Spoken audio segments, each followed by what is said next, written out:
안녕하세요. 호주 피부과 홍경국입니다. 오늘은 왜 앞광대 필러를 해서 부자연스러워지는가, 앞광대 필러 부자연스럽게 되는 원인과 그 해결책에 대해서 좀 살펴보는 시간을 갖도록 하겠습니다.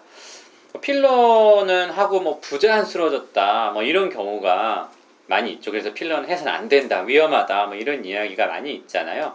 근데 이제 특히 앞광대 같은 경우에 뭐 시술을 하고 나서 얼굴이 당구공이 됐다, 뭐 여기 뭐 주먹이 있는 것 같다, 애교살이 사라졌다, 뭐 별 이렇게 다양한 방식으로 이걸 표현하게 되는 부작용 사례들을 우리가 접해볼 수가 있게 되겠습니다. 그래서 이 사례들에 대해서 좀 간단하게 정리된 그림을 좀 살펴보고 왜 그런지에 대해서 우리가 알아보는 시간을 갖도록 하겠습니다.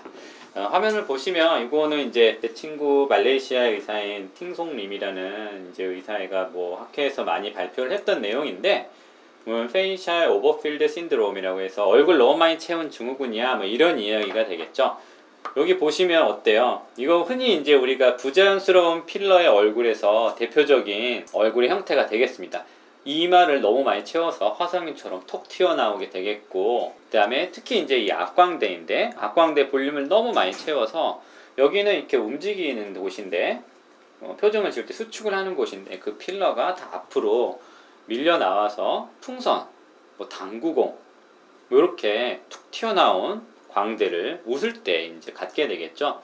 그 다음에가 이제 또 턱인데, 턱 필러가 중요하다 해가지고 턱에 필러를 뾰족하게 넣어가지고 아주 그냥 송곳처럼 가운데만, 저는 이제 이거를 뭐 이렇게 풍선 꼭대기라고 얘기하는데, 풍선 코다리처럼 이렇게 툭 튀어나온 굉장히 부자연스러운 형태를 갖게 되겠습니다.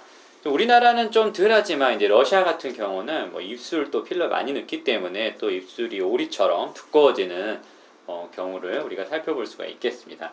뭐 이런 거는 이제 뭐 헐리우드 배우들도 좀 피해 나가기가 어려운데요. 보면 이게 실베스터 스텔론인데, 젊었을 때는 여기 좀 더 꺼졌죠, 오히려. 그래서 좀 멋있었는데, 좀 나이가 들수록 여기 꺼진 부분들을 이제 좀 많이 채워서 어떻게든 커버를 해보려고 하니까 좀 볼륨이 좀 많아졌죠. 안 그래도 이 팔자가 커지는데 여기 볼륨이 많아지니까 웃을 때 좀 이렇게 굉장히 뭔가 좀 빵빵해져서 좀 부자연스러운 그런 얼굴을 볼 수가 있겠습니다.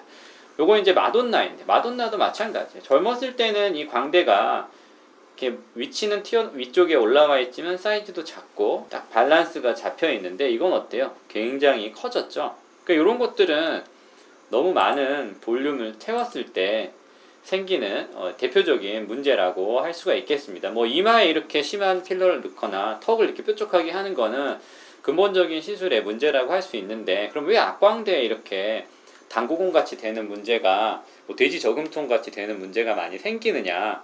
이거는 원인을 좀 알아볼 필요가 있겠습니다. 그래서 이제 그 원인을 저는 쉽게 얘기해서 풍선에 항상 비교를 해서 말씀을 드리게 되겠는데, 다음 시간에는 그럼 어떻게 이게 생기는지 풍선에 비교해서 좀 알아보는 시간을 갖도록 하겠습니다.